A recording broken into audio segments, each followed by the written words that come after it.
Imagine a world where no child sleeps under the open sky, where no family watches the rain seep through a roof that should have protected them, where the word homeless belongs only in history books, and where shelter is as much a human certainty as air, water, and hope. Now imagine that this world isn't centuries away.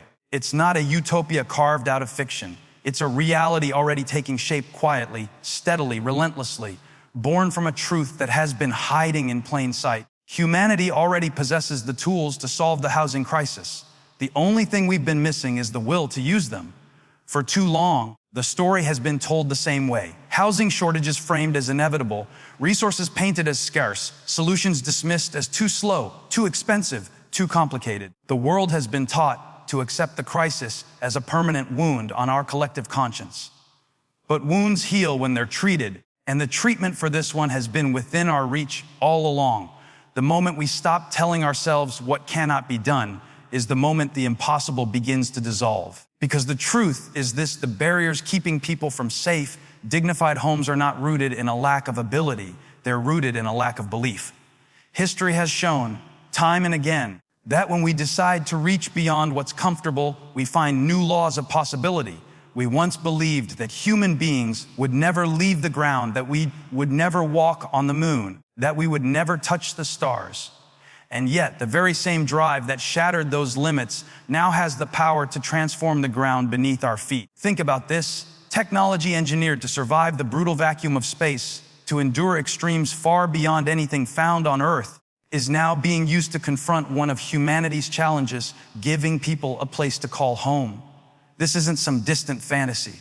This isn't about waiting for the next generation. This is the present moment unfolding, a collision of innovation and compassion so powerful that it refuses to be ignored. And when two worlds meet, when the precision of space technology meets the raw urgency of human need, miracles stop being miracles. They become the new normal. Concrete walls rise not over months, but in days. Designs optimized for survival in the most unforgiving environments are now adapted to shield against storms, earthquakes, and heat. Costs shrink, timelines collapse, dreams grow. What used to be someday is suddenly now. Yet this is about far more than engineering. This is about dismantling the very idea that crises are fixed points in human history. The housing crisis, like any crisis, is not a permanent condition. It's a problem begging for a solution. And solutions come when we refuse to be distracted by the noise of doubt. When we remember that progress has never come from those who are content to wait. Look closely at this moment in time, because it will be remembered. Not for the crisis itself, but for the moment humanity stopped turning away from it. For the moment innovation leapt from the cold vastness of space to the streets where people live. For the moment we realized that solving a challenge as vast as this one didn't require magic. It required courage, vision, and the relentless refusal to accept impossible as the final word. This is the threshold we stand on today. One side is the familiar scarcity, inaction, resignation. The other is the uncharted future in which every human being has shelter, safety, and the dignity that comes with both. The difference between the two isn't measured in years or resources. It's measured in choice. The choice to move forward, the choice to stop waiting, the choice to believe that the same determination that took us beyond our planet can transform life right here on it. Some will say it's too big, too expensive, too complicated. But those are the same words that have been thrown at every breakthrough in history. They were said before the first airplane took flight, before the first satellite touched orbit, before the first human stepped into the stars. And every time, those words crumbled under the weight of proof. The same will happen here, because the real power of this moment isn't just in the technology, it's in what the technology represents. It's a symbol that we can borrow from the edge of the universe to heal the heart of our communities. It's a reminder that there are no separate worlds, no division between the challenges of Earth and the solutions of space. Innovation doesn't care about boundaries. It only asks one question: will you use me? And that's the question this generation must answer, not with speeches, not with promises, but with action. To stand idle now, when the means exist to change lives on a massive scale, is to deny the very spirit that has carried humanity from stone tools to rocket ships. To act is to honor that spirit. So let this be the spark. Let this be the point in the timeline where the conversation shifted from if to how soon. Let it be the moment we stop telling ourselves why things can't change and started proving why they must.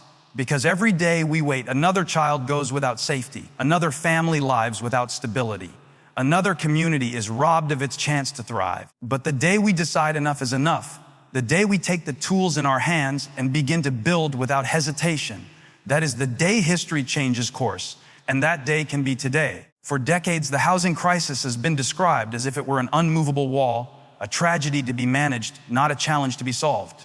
Governments debate, organizations propose, communities wait, and while the waiting stretches on, millions remain without the one foundation every human deserves: a safe place to belong. We've been told this is the way things are, that there will always be too many people and not enough homes, that affordability and quality can never live under the same roof, that innovation in housing will come someday, but never soon enough to matter. But walls don't stand forever, not when human will decides to tear them down. We live in an era where possibility is no longer a distant concept reserved for the privileged few. It is a resource we can hold, measure, and apply every day. Breakthroughs are rewriting what is considered normal. Tasks that once took decades now take months. Costs that once broke entire budgets now fit within reach. Technology that once belonged only to missions in space now belongs to missions here on Earth. Missions to end the suffering we've allowed to linger far too long. The shift is not just in the tools we have. The shift is in the mindset that drives them. In the old story, solving the housing crisis meant bending under the weight of limitations of material, of time, of money. In the new story, limitations are nothing more than starting points. We ask not, how do we work around them, but how do we remove them entirely? When the precision of space technology collides with the urgency of sheltering human beings, the old timelines vanish. Construction no longer stretches over months and years. Homes rise in days. Structures built to withstand the brutality of alien worlds are adapted to thrive in the chaos of natural disasters here at home. The durability is greater. The cost is lower. The speed is unmatched. This is not a minor upgrade. This is a complete dismantling of the old equation. Think about what that means. The conversation is no longer trapped in the endless cycle of need outpacing supply. With these advancements, for the first time in living memory, supply can overtake need. That is not just improvement. That is a reversal of history. And when history begins to reverse, something extraordinary happens. People stop asking if a problem can be solved and start asking how far the solution can go. This is the moment when innovation transforms into movement. When the weight of proof becomes too great to ignore. When even those who doubted are forced to see that the rules have changed. But change is never just about technology. It's about what the technology makes possible in human lives. A child who sleeps in a warm, dry home grows up with a different sense of self-worth than a child who sleeps on concrete under an open sky. A family with a stable roof can plan for the future instead of constantly scrambling to survive the week. A community with adequate housing can focus on growth, safety, and opportunity instead of being paralyzed by crisis. And here's the truth most people avoid. We've had the power to make this shift for years. The knowledge existed. The resources existed. What was missing was the courage to decide, because deciding means responsibility. It means there is no longer the comfort of saying, what can't? It forces the admission that the real choice was between acting and not acting. And for too long, we chose not to act. Now, that choice stands before us again. But this time, there is no room for delay. The tools have been tested. The process has been proven. The results are undeniable. The excuses that once bought time have all expired. We stand at the tipping point of a transformation so massive that future generations will look back on this era and see it as the turning point, the moment when the idea of housing as an unsolvable crisis finally died. This shift is not polite. It does not wait for permission. It does not care if the world is ready. It moves with the speed of conviction. And once it starts, it cannot be stopped. The only question that remains is whether we will move with it or be left explaining to our children why we watched the solution pass us by. Because make no mistake, this is not a small window of opportunity. It is a rapidly closing one. The forces that keep people homeless are not waiting for us to catch up. Rising populations, natural disasters, and economic pressures are accelerating. If we don't seize this moment now, we will find ourselves once again behind the curve, playing a game of catch up that costs lives instead of saving them. The shift in possibility is here. It is no longer a theory. It is no longer a promise. It is happening right now, somewhere. Even as these words are spoken, walls are being formed, roofs are being placed, and keys are being handed to people who never thought they would hold them. Somewhere. The housing crisis is losing ground. And if it can lose ground there, it can lose ground everywhere. We are no longer living in the age of what if. We are living in the age of what now. The answers are in our hands. The future is within our reach. The only thing left to decide is whether we will grasp it with both hands or let it slip through our fingers once again. Every great leap in human history began the same way, not with the answer, but with the refusal to keep living with the question. Fire was not discovered because someone was curious about light. It was discovered because someone refused to accept the darkness. Electricity was not harnessed because it was a fascinating trick. It was harnessed because humanity was tired of living at the mercy of the sun. Flight was not achieved because the ground was too small. It was achieved because the sky was too close to ignore. Breakthroughs are born in that space between discomfort and defiance. The moment we look at what is and decide it is no longer enough. They are not accidents, and they are never polite. They crash into the status quo, tearing apart the old patterns that kept the impossible in place. And once they arrive, nothing can ever go back to the way it was. That is exactly what is happening now. This isn't just about housing. This isn't just about technology.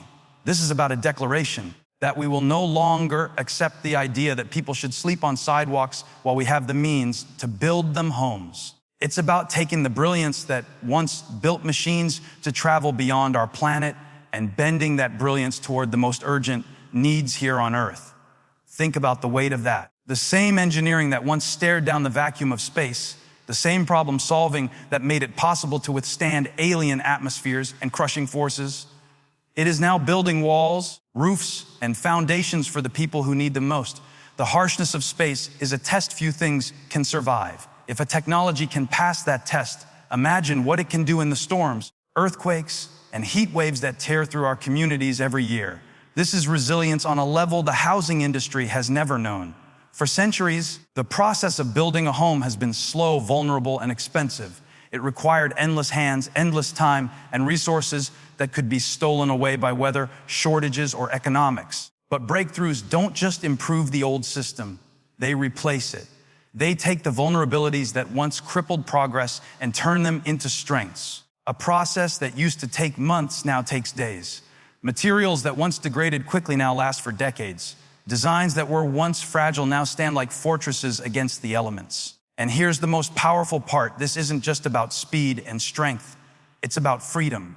Freedom from the belief that quality must come at the cost of accessibility. Freedom from the trade off between durability and affordability. Freedom from the lie that only the wealthy can live in homes that last. This is a system that refuses to choose between one good and another. It delivers them all at once. That's the mark of a true breakthrough. It doesn't give you a better version of the same thing. It gives you something so different, so fundamentally improved, that you wonder how the old way was ever considered acceptable. It forces you to see the absurdity of the limitations you once tolerated. Breakthroughs also do something else. They inspire imitation. The moment the world sees that a better way is possible, the moment proof exists, the floodgates open. Others will rise to match it, improve on it, compete with it. And in that competition, the standard of what's normal shifts forever. What was once extraordinary becomes expected. And that expectation changes people. It changes what we believe we're entitled to demand from our leaders, our industries, and ourselves. Before long, the idea of anyone living without safe, stable shelter becomes as unthinkable as living without electricity or running water. That is the kind of cultural shift a breakthrough can cause. It changes not just what we can do, but what we are willing to accept. But here's the truth: breakthroughs are not gifts. They are responsibilities.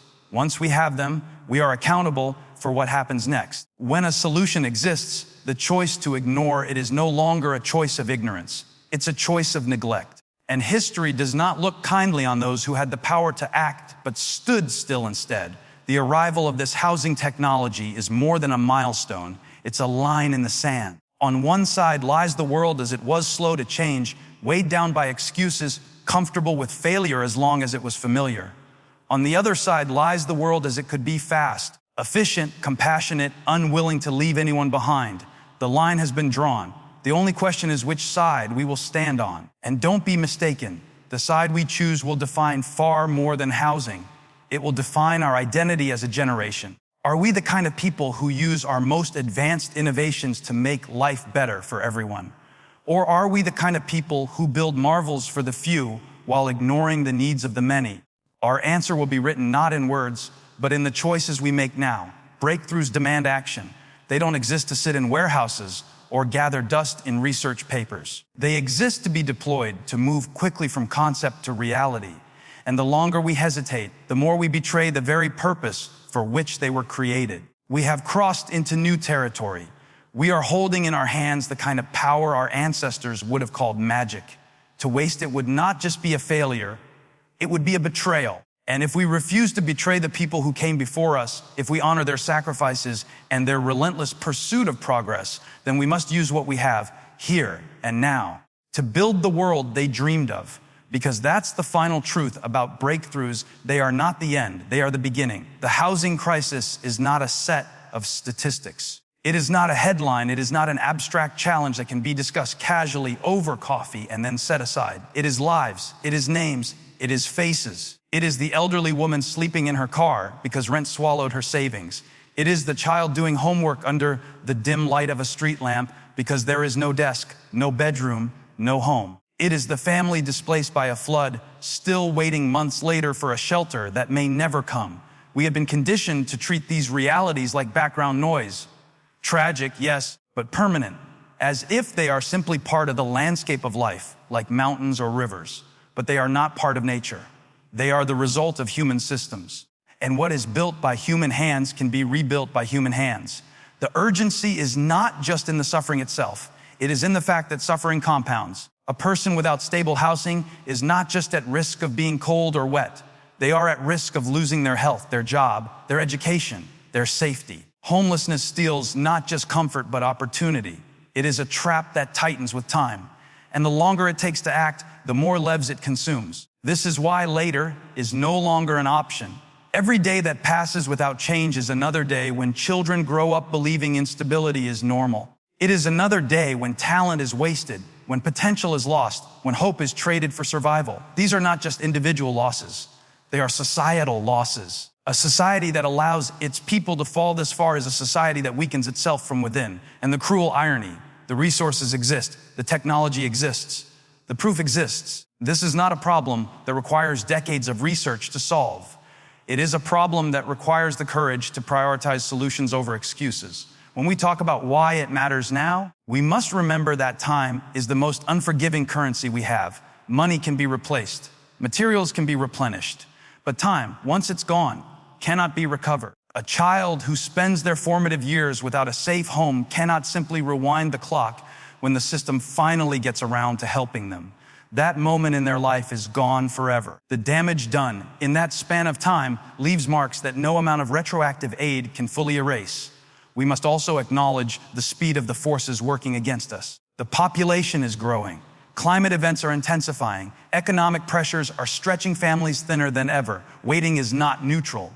Waiting means losing ground. Every year we delay, the gap between need and availability widens until it becomes a chasm. And the deeper the chasm, the harder it is to bridge. But here is the turning point, the point where despair gives way to possibility. The gap does not have to widen. For the first time, we have the capacity to close it, and to close it quickly. What used to take years can now be done in weeks. What used to cost a fortune can now be made accessible. What used to collapse under strain can now endure for decades. That is why the urgency is so great, because this is not a call for hope without evidence.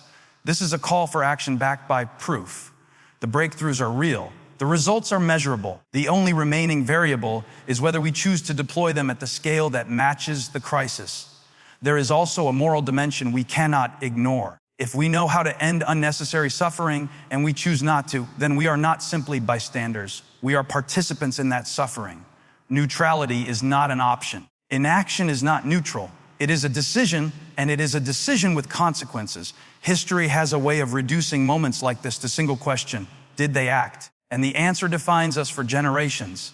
We admire the generations that rose to meet their challenges, those who built when the world was broken, those who advanced when the odds were crushing, those who refused to accept that the way things are is the same as the way things must be, and we pity the generations that turned away. Which one will we be? The truth is, why it matters now isn't just about the suffering we can end. It's about the world we can create. Ending the housing crisis does more than shelter people. It frees them to contribute. It stabilizes communities. It strengthens economies. It builds resilience against future crises. It takes a population surviving on the edge and pulls it back into the circle of safety, productivity, and dignity. Every home built is a life stabilized. Every family sheltered is a seed of potential restored. And when you multiply that by thousands, by millions, you are not just solving a problem, you are reshaping the trajectory of human society. That is why it matters now. Because no is the only time when change can happen. The past is gone. The future is shaped by what we do in this moment. Action is victory. And in the space between those two lies the story we will be remembered for. For years, solving the housing crisis has been spoken of in the language of dreams. A safe home for every person was treated as a noble but distant goal, something to be imagined in books, discussed in conferences, or used as a promise in campaigns. But the era of talking about housing as a dream is over. It is no longer a vision on the horizon. It is a blueprint on the table. It is technology in motion. It is a reality waiting only for one thing: deployment at the scale it demands. We already know how to do it. The methods have been tested. The outcomes have been measured. The homes stand as proof: real walls, real roofs, real families inside them. This is no longer an untested concept. It has moved from the realm of possibility into the realm of fact. The conversation has shifted from can it be done to will we choose to do it everywhere. That choice is not about capability. The capability is already here. It's about alignment, aligning willpower with resources, aligning urgency with opportunity, aligning leadership with the moral clarity that says a world with the tools to end suffering must end it. And make no mistake, the path from vision to reality is not a straight line of convenience. It demands resolve. It demands breaking habits that have slowed progress for decades. It demands confronting systems that profit from scarcity. But every great transformation in history has followed this same path. There is always a moment when the new way meets resistance from the old way. And there is always a decision point: surrender to the pushback or push forward with even greater force. Right now, the tools in our hands are unlike anything the housing sector has seen. Machines can print structures faster than human crews could ever build them. Materials designed for the extremes of space can outlast traditional ones here on Earth. The cost to produce has plummeted, and the potential to scale is unprecedented. This is not the slow, brick by brick grind of the past. This is acceleration, a leap so large it changes the shape of the entire industry. And with acceleration comes a new kind of responsibility. The responsibility to ensure that the speed of technology matches the speed of our moral commitment. Because technology can only move as fast as we allow it to. A machine that can build a home in days is useless if it sits idle because leaders fail to act or because bureaucracy strangles momentum. From vision to reality also means shifting the way we think about ownership of solutions. This is not about one company, one project, or one government. This is about a collective decision to stop letting millions go without shelter when the ability to house them exists. The blueprints should not gather dust in locked rooms. They should be replicated, improved, and deployed in every place where the crisis cuts deepest. Imagine what happens when this is embraced at scale. Communities once written off as permanent zones of poverty are transformed into neighborhoods of stability. Refugees displaced by disaster are sheltered within weeks, not years. Economic pressure on renters and buyers eases as supply finally meets and surpasses demand. And the ripple effects go further. Education improves because children have stable study environments. Health outcomes rise because people live in safe, climate-protected homes. Entire economies are strengthened because more people can work, contribute, and grow without the anchor of housing insecurity dragging them down. This is the bridge between the possible and the actual, and it is built on a simple truth: action multiplies impact. One home built is one life changed. 100 homes built is an entire community transformed. Thousands upon thousands, built rapidly and affordably, is how you change the course of a nation. And eventually, the course of the world.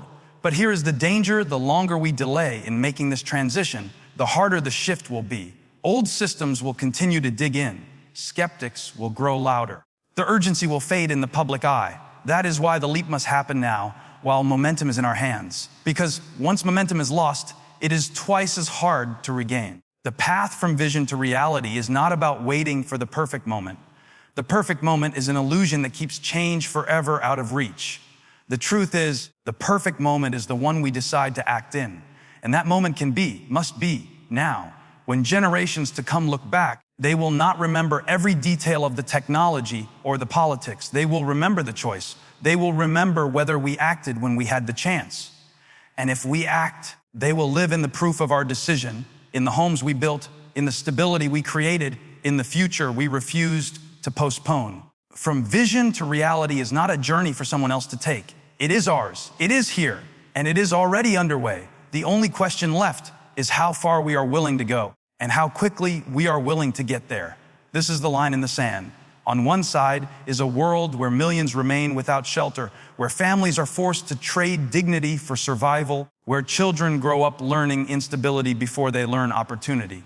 On the other side is a world where we use every tool, every innovation, and every ounce of human will to end that suffering, not in theory, not in speeches, but in reality. We know which side we should be on. The question is whether we will cross that line. Because here is the truth: there will never be a convenient moment to change the world. There will never be a pause in crisis, a perfect budget, or a universally approved plan. Change does not wait for permission. Change begins when someone decides that the cost of doing nothing is greater than the risk of doing something. Right now, the cost of doing nothing is staggering. Every day without action means more lives disrupted, more futures dismantled, more potential lost.